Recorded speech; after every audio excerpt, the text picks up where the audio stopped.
Hello everybody, this is Pastor Green. We're doing another Bible study, 1 Kings chapter 19. If you'd like me to come speak at your church or if you have any questions, email me at godsohman@gmail.com. So we get into the last chapter. This is, and it came to pass in the meanwhile that the heavens was black with clouds and wind, and there was a great rain. And Ahab rode and went to Jezreel. And the hand of the Lord was on Elijah, and he girded up his loins and ran before Elijah to the entrance of Jezreel. Now you have to look at the map here. You can see Jezreel and its valleys. And Elijah was running away because he was afraid of Jezebel. 1 Kings 19 verse 1. And Ahab told Jezebel what Elijah had done, and withal how he had slain all the prophets with the sword. Then Jezebel sent a messenger to Elijah, saying, Let the gods do to me, and more also, if I make not thy life as the life of one of them by tomorrow about this time. And by her saying that, she's basically saying, I'm going to kill you by tomorrow, Mr. Preacher. She pretty much said, you took out my prophets. I didn't like that. Coming for you. It says, and then when he saw that, he arose and he went for his life. And he came to Beersheba, which belonged to Judah, and left his servant there.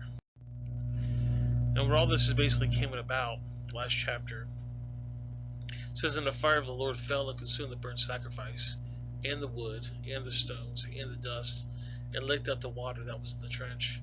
When the people saw it, they fell on their faces. And they said, This is the Lord, he is God, the Lord, he is the God. So there was a deal with the worshippers of Baal, and they had a competition to see which god would burn the sacrifice, and Elijah won basically. Elijah had fire come down from heaven, the Baal worshippers had nothing happen, and everybody saw this and was scared of Elijah. And this is, and Elijah said unto them, Take the prophets of Baal, let not one of them escape. And they took them, and Elijah brought them down to the brook Kishon and slew them there. You see, Elijah was one against 850 prophets of Baal. He was pretty courageous, he was pretty strong, trust on the Lord, and now he's scared of a girl. He nearly ran 100 miles to get away from her. He was up here in Damascus and ran all the way down here to Beersheba to get away from her. You know, William Congreve said, Hell has no rage like love, hatred, turn, nor hell of fury like a woman scorned. There's even a book about hell had no fury like a woman scorned.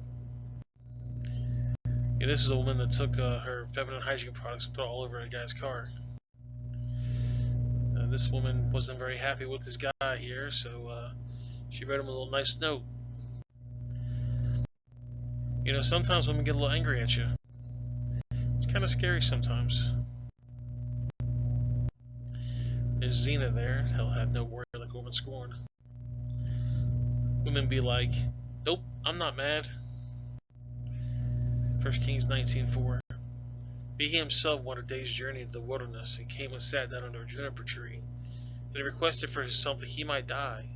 And he said, It is enough now, O Lord, take away my life, for I am not better than my fathers.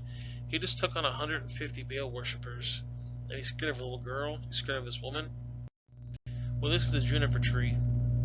They're actually a pretty interesting plant. There's many different ways they look. They have this really interesting design to them. You know, the juniper tree right here. Joshua 1:9 says, Have I not commanded thee? Be strong and of good courage. Be not afraid. Neither be thou dismayed. For the Lord thy God is with thee, wheresoever thou goest. John 16:33 says, These things I have spoken unto you, that in me ye might have peace. In the world ye shall have tribulation, but be of good cheer, for I have overcome the world. The Bible talks multiple times about meditating, thinking about what God has done for you, thinking about how great God is. Colossians 3:21 says, Fathers, provoke not your children to anger, lest they be discouraged. Isaiah 41:10 says, Fear thou not, for I am with thee. Be not dismayed, for I am thy God. I will strengthen thee, yea, I will help thee. Yea, I will withhold thee with the right hand of my righteousness. 1 Thessalonians 5 says, Wherefore comfort yourself together, and edify one another, even as I did unto you. 1 Samuel 30 says, For David and his men came to the city, and behold, it was burnt with fire, and their wives and their sons and their daughters were taken captive. And David and the people that were with him lifted up their voices and wept, until they had no more power to weep. And David's 2 wives were taken captive, Ahinoam the Jezreelite, and Abigail the wife of Nabal the Carmelite. And David was greatly distressed for the people's sake, spoke of stoning him, because they soul of all the people that were grieved, every man for his sons and for his daughters. But David encouraged himself in the Lord his God. Think about Job. Job was tested, and he had his whole entire life just destroyed. He lost his job, he lost his wealth, he lost his children. Later he lost some of his health. He was covered in boils, and his wife told him, curse your God and die. But yet he stayed strong for the faith and trusted God. 1 Kings 19:5. And as he laid and slept under a juniper tree, behold, an angel touched him, and said unto him, Arise and eat. And he looked, and behold, there was a cake baked in the coals, and a cruse of water in his hand. And he did eat and drink, and laid him down again. So God sent an angel to take care of Elijah. You remember when he had the ravens bringing bread?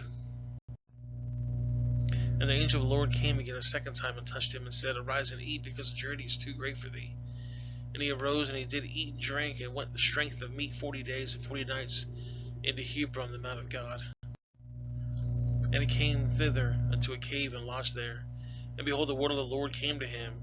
And he said unto him, What doest thou here, Elijah? God's asking Elijah, Why are you in this cave hiding? You just took on 850 prophets of Baal, and you're running from this girl. And he said, I've been very jealous of the Lord God of hosts, for the children of Israel have forsaken thy covenant, thrown down thine altars, and slain thy prophets with the sword, and even I only am left, and they seek my life to take it away. See, Elijah's saying, I'm the only person that follows you, and they're coming after me, and if they take me, you won't have any followers, you won't have any prophets, which is not true, but that's what Elijah was thinking. And he said, Go forth and stand upon the mountain before the Lord. And behold, the Lord passed by, a great and strong wind rent the mountains, and it broke in pieces and rocks before the Lord. But the Lord was not in the wind. So he had this great big wind come through, that the wind was so strong it ripped the mountains apart. This wind, this storm was so great, the mountains were falling apart. And this big strong voice of God wasn't in the wind. And then after the wind, an earthquake, but the Lord was not in the earthquake. And after the earthquake, a fire, but the Lord was not in the fire. And after a fire, a still small voice. So God showed this great big wind that destroyed mountains, and an earthquake, and a fire, but the Lord wasn't in that. Then he heard a small, still voice, and that's where the Lord was speaking to him. And it was so when Elijah heard it, that he wrapped his face in a mantle, and he went out, and he stood in the entrance of the cave. And behold, there came a voice unto him, and said, What doest thou doeth here, Elijah? This simple, gentle, soft voice said, Elijah, what are you doing here? God spoke to Elijah, but he didn't speak in his mighty, mighty voice. He spoke in a still small voice. Elijah, what are you doing? So then he said, I have been very jealous for the Lord God of hosts, because the children of Israel have forsaken thy covenant, thrown down thine altars, and slain thy prophets with the sword. And I, even I alone, am left, and they seek my life to take it away. See, Elijah still believed he was the only person that served God. And the Lord said unto him, Go, return thy way to the wilderness of Damascus, and when thou comest, anoint Hazael, the king of Syria. See, Elijah was in Damascus, and he ran 100 miles to get away from Jezebel. And now he's saying, go back to Syria, which was north of Damascus. If he would have just stayed there, he would have had a very short trip. But yet he ran 100 miles to get away from Jezebel, and now he has to run past it again. And Jehu, the son of Nishmi, sat thou anointed to be king over Israel. And Elisha, the son of Shaphat of Abel-Malah, shall not appoint to be prophet in thy room. And it shall come to pass that him that escapeth the sword of Hazael shall Jehu slay, and him that escapeth from the sword of Jehu shall Elisha say. But I have left me 7,000 in Israel, and all the knees which have not bowed to Baal, and every mouth which has not kissed him. You see, Elijah thought he was the only one that was serving God, and God's saying, I've got 7,000 men in Israel that's on their knees that did not bow down to Baal. I have made these 7,000 men to be worshippers. And Elijah thought he was the only one. So he departed thence and found Elisha, the son of Shaphat, who was plowing with 12 yokes of oxen before him. And he with the 12th, and Elijah passed by him and cast his mantle upon him. So Elijah came to Elisha and gave him his mantle. That was signifying that you're going to take over for me. He's given him his mantle, saying, I am the prophet, but now I'm making you a prophet. Elijah and Elisha are now going to be prophets together. He put his mantle around him, signifying that I'm going to train you and you're going to take over for me. Then he left his oxen and ran after Elijah and said, Let me, I pray thee, kiss my father and my mother, and then I will follow thee. And he said unto him, Go back again for what I have done to thee. So he's saying, you know what, I'm going to follow you, but let me go ahead and tell my mother and father goodbye first, and then I'm going to follow you. And he returned back from him, and took a yoke of oxen, and slew them, and boiled their flesh with the instruments of the oxen, and gave unto the people that he did eat. Then he arose and went after Elijah, and ministered unto him. So he's saying, you know what, I'm in it for the whole haul. So he took his oxen that he was used to plow the field, and he cooked him and fed the people with it. James 1 says, a double-minded man is unstable in all his ways. And James 4 says, Draw nigh to God, and he will draw nigh to you. Cleanse your hands, ye sinners, and purify your hearts, ye double-minded. You can't have your mind on two separate things. You got to follow God. Matthew 6 says, No man can serve two masters, for either one he will hate and love the other, or else he would hold to one and despise the other. You cannot serve God and mammon. 1 Timothy 6 said, But godliness with contentment is a great gain, for we brought nothing into this world, and certainly we can carry nothing out.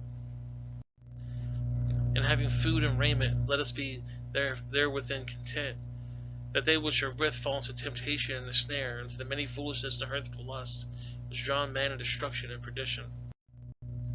For the love of money is the root of all evil, which Saul committed after, but they have erred from the faith and pierced themselves through many sorrows. Guys, that's the video. I appreciate you guys watching. Make sure you like, share, subscribe, do all those fun things. Click the notification bell. But if you really think somebody might benefit from this, please share it with them. Please tell them, hey, check out this Bible study here. I'm going to put a couple links on the screen here. I'm going to put on the bottom right there, I'm going to put the First Kings Bible study. The top left, I'm going to put the Exodus Bible study. And then at bottom left is going to be a video of the YouTube things you're going to like. I appreciate you guys watching, and I'll see you guys in the next video. Have a great day.